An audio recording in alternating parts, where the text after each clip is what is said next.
ফাহিমা ক্লান্ত হয়ে ধপ করে ফ্লোরে বসে পড়ল। হাত থেকে লাঠি পড়ে গিয়ে মৃদু আওয়াজ তোলে। তার শরীর ঘেমে একাকার, কপালের বিন্দু বিন্দু ঘাম হাতের তালু দিয়ে মোছে। বার কয়েক জোরে জোরে নিঃশ্বাস ফেলল। এরপর চোখ তুলে সামনে তাকালো। রিমান্ডে কোনো পুরুষই টিকতে পারে না, সেখানে একটি মেয়ে আজ 4 দিন ধরে রিমান্ডে তার সামনে চেয়ারে বাঁধা অবস্থায় ঝিমোচ্ছে। 4 দিন একবারও মুখ দিয়ে টু শব্দটি করলো না। শারীরিক মানসিক কত নির্যাতন করা হয়েছে, তবুও ব্যথায় আর্তনাদ পর্যন্ত করেনি। মনে হচ্ছে একটি পাথরকে পেটানো হচ্ছে, যে পাথরের রক্ত আছে কিন্তু জবান নেই। তখন সেখানে আগমন ঘটে ইন্সপেক্টর তুষারের। তুষারকে দেখে ফাহিমা কাতর সুরে বলল, সম্ভব না, আর কিছুতেই বলছে না। তুষার অভিজ্ঞ চোখে মেয়েটিকে কয়েক সেকেন্ড দেখলো, এরপর গভীর কণ্ঠে ফাহিমাকে বলল, আপনি যান। ফাহিমা এলোমেলো পা ফেলে চলে যায়। তুষার একটা চেয়ার নিয়ে মেয়েটির সামনে বসলো। বেশ কিছুক্ষণ চুপ থেকে বলল, আপনার সাথে আজ আমার প্রথম দেখা। মেয়েটি কিছু বলল না, তাকালোও না। তুষার মেয়েটির দিকে সূক্ষ্ম দৃষ্টি মেলে তাকালো, বলল, মা বাবাকে মনে পড়ে আপনার? মেয়েটি চোখ তুলে তাকায়। ঘোলাটে চোখ, কাটা ঠোঁট থেকে রক্ত ঝরছে। চোখের চারপাশ গাঢ় লাল, চোখ দুটিও লাল, বেশ লাল। মুখের এমন রং রিমান্ডে আসা সব আসামির হয়। তুষার মুখের প্রকাশভঙ্গি আগের অবস্থানে রেখেই আবারও প্রশ্ন করল, আপনার কি বাবা মাকে মনে পড়ে? মেয়েটি মাথা নাড়ায়, মনে পড়ে তার। তুষার একটু ঝুঁকে পড়ে। মেয়েটি অসহায় দৃষ্টি মেলে তাকায়। তুষার মেয়েটির হাতের বাঁধন খুলে দিয়ে নির্বিকার ভঙ্গিতে প্রশ্ন ছুড়ল, আপনার নাম কি? যদিও তুষার মেয়েটির নাম সহ পুরো ডিটেইলস জানে, তবুও সে আবার জিজ্ঞাসা করলো। তার মনে হচ্ছে মেয়েটি কথা বলবে। আর অবাক কাণ্ড, সত্যি তাই হলো।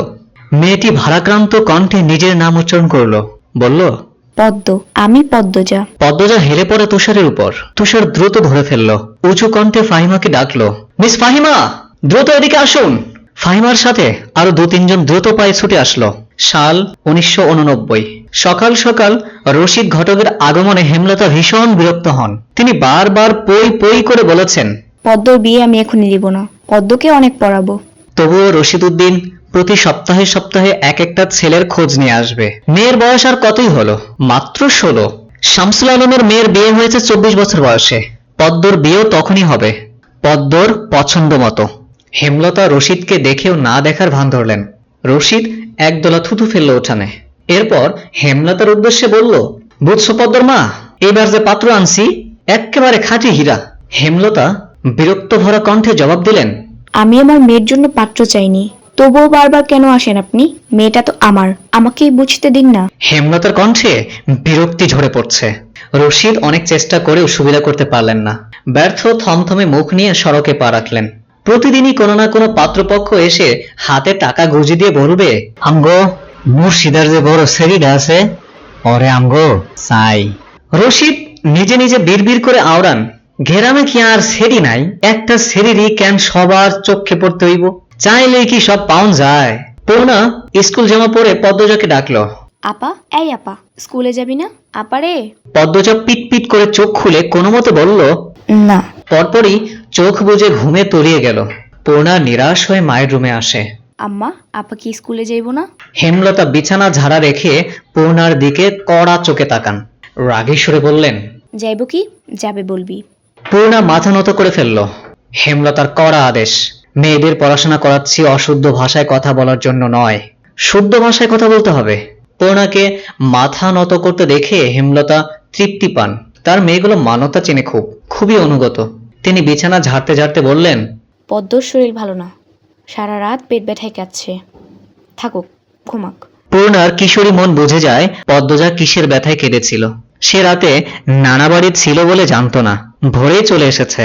নানা বাড়ি যেতে তার 5 মিনিট লাগে। পূর্ণাকে চুপচাপ দাঁড়িয়ে থাকতে দেখে হেমলতা বললেন, তুই যা, মাথা নিচু করে যাবি, মাথা নিচু করে আসবি। আচ্ছা আম্মা। পূর্ণা রুমে এসে আয়নার সামনে দাঁড়ালো, নিজেকে খুঁটিয়ে খুঁটিয়ে দেখলো। এরপর গত মাসে মেলা থেকে আনা লাল লিপস্টিক গাঢ় করে ঠোঁটে মাখে। 14 বছরের পূর্ণার ইদানিং খুব সাজতে ইচ্ছে করে। হেমলতা সেজে গুজে স্কুলে যাওয়া পছন্দ করেন না বলে পূর্ণা আগে লিপস্টিক মাখেনি। 3 দেয়ালের কাঠের ঘড়ির কাঁটায় সকাল 10টা বাজে মাত্র। এখনো পদ্মজা উঠল না। হেমলতা মেয়েদের রুমে ঢুকেন। পদ্মজা দুহাত ভাঁজ করে ঘুমাচ্ছে। জানালার পর্দা ভেদ করে আসা আলতো পেলব রোদ্দুরের স্পর্শে পদ্মজার মসৃণ পাতলা ঠোঁট, ফর্সা ত্বক চিকচিক করছে। হেমলতা বিসমিল্লাহ বলে 3 বার ফু দেন। গুরুজনরা বলেন মায়ের নজর লাগে বেশি, নজর কাটাতে বিসমিল্লাহ বলে ফু দিতে হয়। হেমলতার মায়া লাগছে পদ্মজার ঘুম ভাঙাতে, তবুও আদুরে গলায় ডাকলেন, পদ্ম, এই পদ্ম। পদ্মজা চোখ খুলে মাকে দেখে দ্রুত উঠে বসে। যেদিন ঘুম থেকে উঠতে দেরি হয় সেদিনই হেমলতা ডেকে তুলেন। পদ্মজা অপরাধী কণ্ঠে প্রশ্ন করল, বেশি দেরি হয়ে গেছে আম্মা? সমস্যা নেই, মুখ ধুয়ে আয়। পদ্মজা দ্রুত কলপারে গিয়ে ব্রাশ করে মুখ ধৌত করে। হেমলতা শিক্ষকের মেয়ে, তাই তার মধ্যে নিয়ম নীতির প্রভাব খুব বেশি। মেয়েদের শক্তপোক্ত নিয়মে রেখে বড় করছেন। পদ্মজা রান্নাঘরে ঢুকে দেখলো প্লেটে খাবার সাজানো। সে মৃদু হেসে প্লেট নিয়ে টেবিলে গিয়ে বসলো। তখন হেমলতা আসেন। পদ্ম দ্রুত ওড়না দিয়ে মাথা ঢাকে। হেমলতার দেওয়া আরেকটা নিয়ম হলো খাওয়ার সময় মাথা ঢেকে রাখতে হবে।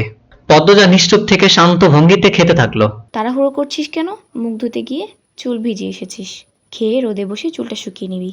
আচ্ছা আম্মা, আম্মা পূর্ণা প্রেমা আসে নাই? পূর্ণা আসছে, স্কুলে গেছে। প্রেমা দুপুরে আসবে। আম্মা, আব্বা কবে আসবে? পদ্মজার প্রশ্নে হেমলতা দাঁড়িয়ে পড়লেন। শুকনো গলায় জবাব দিলেন, জানি না, খাওয়ার সময় এত কথা বলতে নেই। হেমলতা চলে যেতেই পদ্মজার চোখ থেকে টুপ করে এক ফোঁটা জল পাতে পড়ে। পদ্মজার দ্রুত হাতের উল্টো পাশ দিয়ে চোখের জল মুছে নেয়। পদ্মজার জীবনে জন্মদাতা আছে ঠিকই, কিন্তু জন্মদাতার আদর নেই। সে জানে না তার দোষটা কি, কেন নিজের বাবা বাকি বোনদের আদর করলেও তাকে করে না, কথা পর্যন্ত বলেন না। দুইবার মাকে জিজ্ঞেস করেছে সে, আমি কি তোমাদের সত্যিকারের মেয়ে আম্মা? সন্তান হয় না বলে কি দত্তক এনেছিলে? আব্বা কেন আমাকে এত অবহেলা করেন? ও আম্মা, বলো না। হেমলতা তখন নিশ্চুপ থাকেন। অনেকক্ষণ পর বলেন, তুই আমার গর্ভের সন্তান, আর তোর বাবারই মেয়ে। এখন যা, পড়তে বস, অনেক পড়তে হবে তোর। ব্যাস এইটুকুই, এর বেশি কিছু বলেন না হেমলতা। হেমলতার কথায় পদ্মজার ভাবনার সুতো ছিঁড়ে গেল। দ্রুত খেয়ে ওঠে। আজ আমের আচার বানানোর কথা ছিল। সন্ধ্যা কাটতে বিদ্যুৎ চলে গেল। কয়েক মাস হলো গ্রামে বিদ্যুৎ এসেছে। ৮ গ্রাম মিলিয়ে অলন্দপুর। তাদের গ্রামের নাম আটপাড়া। প্রতিদিন নিয়ম করে সন্ধ্যা রাত থেকে ৩ ঘন্টা গ্রাম অন্ধকারে তলিয়ে থাকে।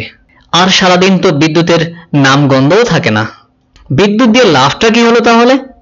পদ্মজা, পূর্ণা, প্রেমা ৩ বোন একসাথে পড়তে বসেছিল। বাড়ি অন্ধকার হতেই ৯ বছরের প্রেমা খামচে ধরে পদ্মজার ওড়না। পদ্মজা মৃদু স্বরে ডাকলো।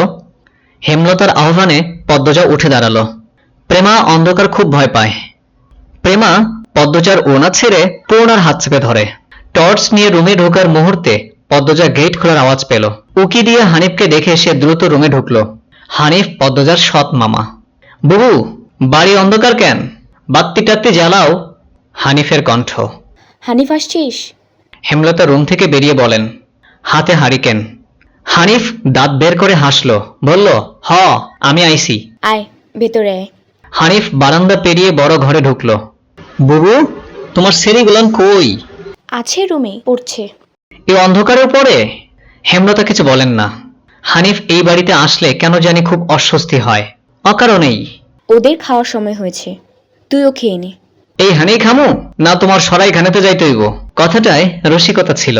গ্রামে থেকেও হেমলতা খাওয়ার জন্য আলাদা রুম নির্বাচন করেছেন, সেটা হানিফের কাছে রসিকতা বটেই। হেমলতা প্রশ্নের জবাবে সোজাসাপটা বলেন, খেতে চাইলে খেতে আয়। পদ্মজা কিছুতেই খেতে আসলো না, কেমন জড়সড় হয়ে আছে। মনে হচ্ছে হানিফকে ভয় পাচ্ছে। হানিফ ৬ বছর সৌদিতে ছিল, ৩ মাস হলো দেশে ফিরেছে। ৩ মাসে যতবার হানিফ এই বাড়িতে পা রেখেছে ততবারই পদ্মজা অজুহাত দিয়ে দূরে দূরে থেকেছে। হেমলতার বিচক্ষণ মস্তিষ্ক মুহূর্তে ভেবে নিল অনেক কিছু, তাই জোর করলো না। আজই এই লুকোচুরির ফয়সালা হবে। হানিফ পদ্মজাকে দেখার জন্য অনেক ছলচাতুরি করলো, কিছুতেই লাভ হলো না। বিদ্যুৎ আসার ঘন্টাখানেক পর হানিফ চলে যায়। পূর্ণা, প্রেমা রুমে ঢুকতেই পদ্মজা ঝাঁপিয়ে পড়ে। রুদ্ধ শ্বাস কণ্ঠে বলল, কতবার না করেছি লোকটার পাশে বেশিক্ষণ না থাকতে। তোরা কেন আমার কথা শুনছিস না? পূর্ণা ও প্রেমা বিস্ময়ে হতভম্ব হয়ে গেল। পদ্মজা কখনো তাদের এমন নিষেধ দেয়নি, তাহলে এখন কেন এমন বলছে? হেমলতা রুমে ঢুকতেই পদ্মজা চুপসে গেল। পদ্ম, রুমে আয়। মায়ের এমন কঠিন কণ্ঠ শুনে পদ্মজার কলিজা শুকিয়ে আসে। হেমলতা নিজের ঘরে চলে যান। হেমলতা মেয়ের দিকে তীক্ষ্ণ দৃষ্টিতে তাকিয়ে আছেন। পদ্মজা নতজানু হয়ে কাঁপছে। সুন্দরীরা ভীতু আর বোকা হয় তার দৃষ্টান্ত প্রমাণ পদ্মজা। হেমলতার খুব মায়া হয় পদ্মজার সাথে উঁচু কণ্ঠে কথা বলতে। পদ্মজা রূপসী বলেই হয়তো গোপনে আবেগ লুকিয়ে তিনি বজ্রকণ্ঠে বললেন, কি লুকাচ্ছিস? হানিফের সামনে যেতে চাস না কেন? সে কি করেছে? পদ্মজা ফোপাতে থাকে। হেমলতা নিজেকে সামলাতে কয়েক সেকেন্ড সময় নেয়। কণ্ঠ নরম করে বলে, হানিফ ধরিবাজ লোক, সৎ ভাই বলে বলছি না, আমি জানি তার ব্যাপারে যে কোনো কিছু আমার বিশ্বাস হবে। তুই বল, কি লুকাচ্ছিস? মায়ের আদুরে কণ্ঠে পদ্মজা আচমকা বাঁধ ভাঙ্গা নদীর মতো হু হু করে কেঁদে উঠল।